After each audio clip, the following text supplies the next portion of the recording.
Yes, team, and a big training session today, especially for my ADHDers in the building.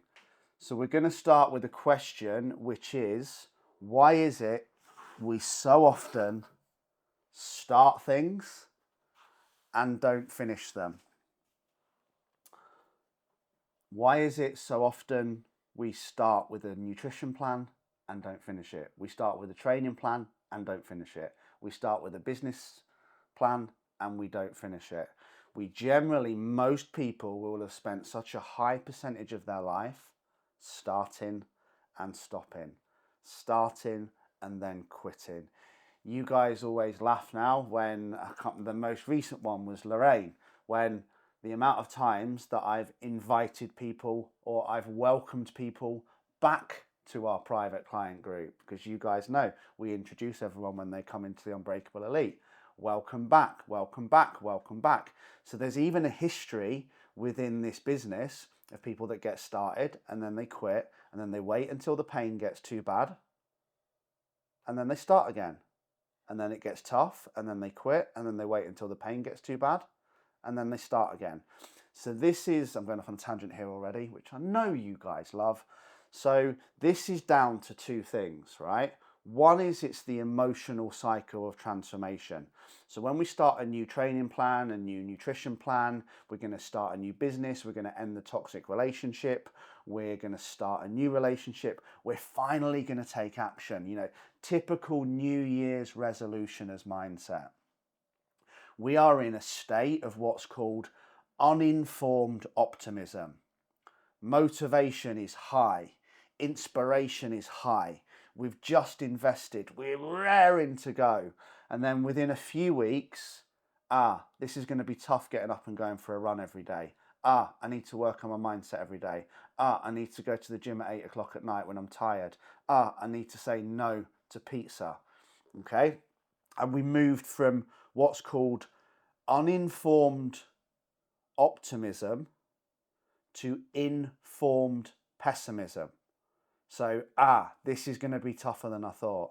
And then eventually we quit and we go back into the pit of despair, where we're not doing anything and things are getting worse until they get that bad again that we're forced to take action.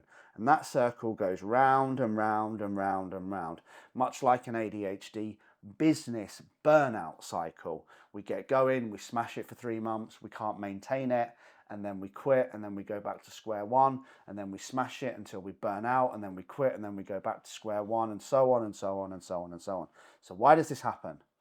And how do we get to grips with it? Because you guys know the format of these new trainings now.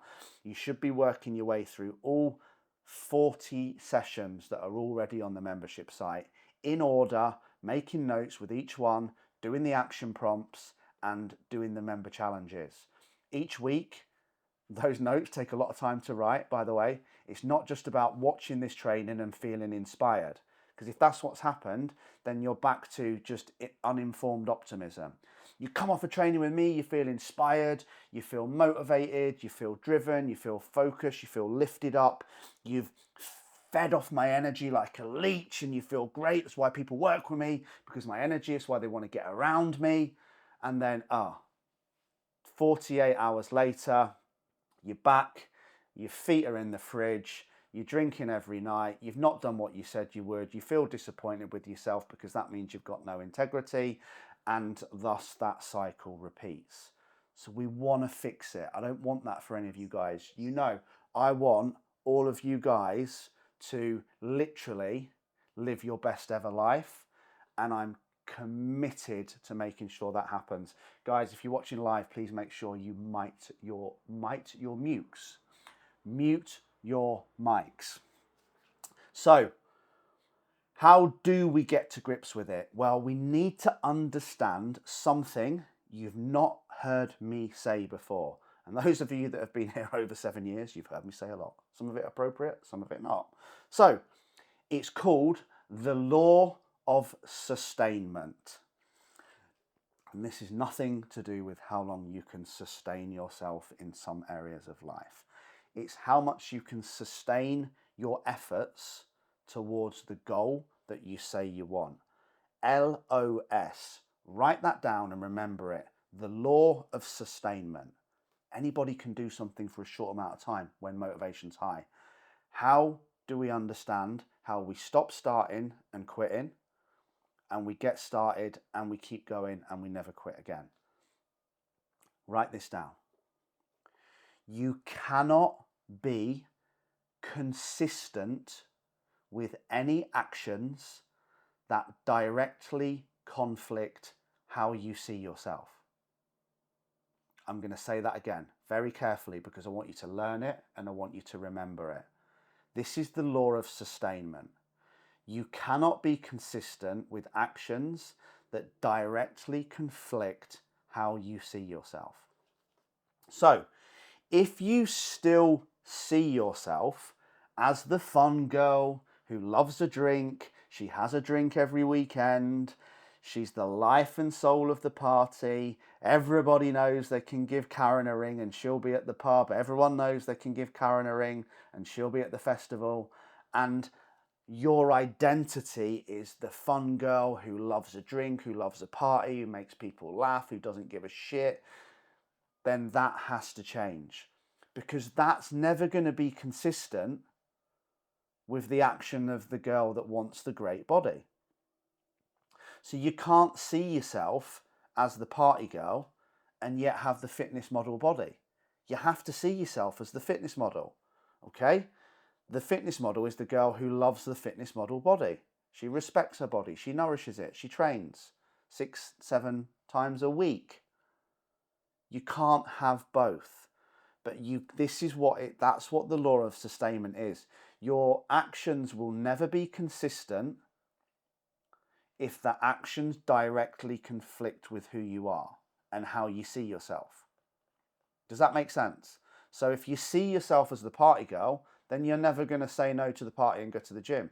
You need to see yourself as the gym girl. Same as in careers, right? If you see yourself as the safe 9-to-5er, then you're never going to sustain the actions needed to be a business owner. Now, why this happens is you've probably told yourself your entire life, or been told by others, that you are just the way you are. That everybody in your family has always been big. No, everyone in your family has always consumed too many calories and not eaten and not moved enough. Everyone in your families always consumed too many calories and not moved enough. You may have been told that rich people are evil. You may have been told by your parents in a moment of stress that money doesn't grow on trees, that nobody in your family has ever been successful. No one's ever been to university in our family. Good things don't happen to people like us. Or a line that I hate, and I see this all the time. Why do bad things happen to good people? They don't. Bad things just happen. They happen to everyone. Stop making it about you. Stop making it about the person. Stop making it about the victim. Stop personalizing it. Stop giving energy to the meaning. Bad things just happen. You learn from them, you embrace them, you deal with them, you overcome the challenge, and you move forward. Bad things don't happen to good people, bad things just happen. So whichever one of those lies, that's a great one. Like, who was told that money doesn't grow on trees? Everyone's heard that at some point. All rich people are easy. Good things don't happen to people like us. Do they sound familiar? Do they sound something like you've been told in the past? Maybe you've been told you'll never be able to do that. You'll never lose weight. She'll never do that. She'll never be able to stick to that. Sound familiar? Thought so. So, then one day, what happens? You see a video of Lee Freeman on Instagram or YouTube, LinkedIn, Facebook, wherever you found me, and you see change. You see a different man. You feel inspired. You feel that energy. You sense it. And you see a guy who had the worst possible start in life, who's had more adversity than most people will ever even come close to dealing with. And yet he's still done it. He's still thriving. He's still winning. Everything is going great. And you listen to him and you feel inspired because you think, if he can do it, I can do it. Or you listen to a Tony Robbins video, or you listen to anything that motivates you and inspires you, and all of a sudden you think, if they can do it, I can do it. And you realize you're worthy of more. You realize you're the creator of your own destiny. You realize you want more. You realize you're going to work for more. Now, that's a shift. But what we're talking about is a shift that's not sustained. Anyone can feel that in the moment. This is what we talk about, what discipline really is, right? Discipline is doing the work long after the mood that you said you'd do it in has left. Discipline is doing the work when you don't feel like it. So what happens here? And we're back to this emotional journey of transformation. So what happens when we get that inspiration, we listen to Lee, we realize that if he can do it, I can do it. He came from nothing. He was a fat, drunk, addicted mess. Now he's thriving and not surviving. He is real proof. And there's not just me. There's millions of people that have shown you that you can do it too. So you make the decision, right, let's fucking go. Signed up, paid my money, got my plan. In any area of life, or any area of life where you've decided that you're worthy of more and you're ready for change. And then after a few days, self-doubt creeps in, a bit of self-loathing comes back, stop believing in yourself. Probably your knobhead husband says something like, you're fine as you are. Or your friends say, oh, you look great as you are. Come on, let's go to the pub this weekend. Because that's what losers do. Losers like to keep you stuck. They like to keep you on their level. They don't want to see you grow. They don't want to see you thrive because they don't want to lose you. They don't mean it probably from a bad sense, but you know, you're also highlighting what they're not doing and haven't found the strength to yet do. So it often triggers them. This is why they'll try and keep you drinking, try and keep you eating shit, try and keep you smoking, try and keep you out of the gym, try and keep you on their level. And then once that is infested in you, all that self-doubt, all that guilt, all that not believing in yourself, you start to say things like, not sure this is for me. I think a few of you have texted me that before. You start to say things like, I just don't have the headspace for this right now. So then ask yourself that question. Honestly now, what the fuck do you have the headspace for? You don't have the headspace for change. You don't have the headspace for healthy eating. You don't have the headspace for looking after your body and being healthy so you can do more with your kids and be a role model and live longer to see them grow up. And I mean this with so much love and respect. I don't give a fuck what chaos is going off in your life. And I mean, it could be serious chaos. It could be death and bereavement. It could be redundancy. It could be a relationship ending. It could be a life-changing injury. It could be a marriage ending. It could be a broken neck. I think I did all of those in about 6 months. Tell me how not eating healthy makes it better. Tell me how not going to the gym makes it better. Tell me how not working on your mindset every day makes it better. Tell me how not being accountable makes it better. You're full of shit. And I mean that with love. It's not that you don't have the headspace, you just can't be asked. It's got tough, so you throw in the towel in.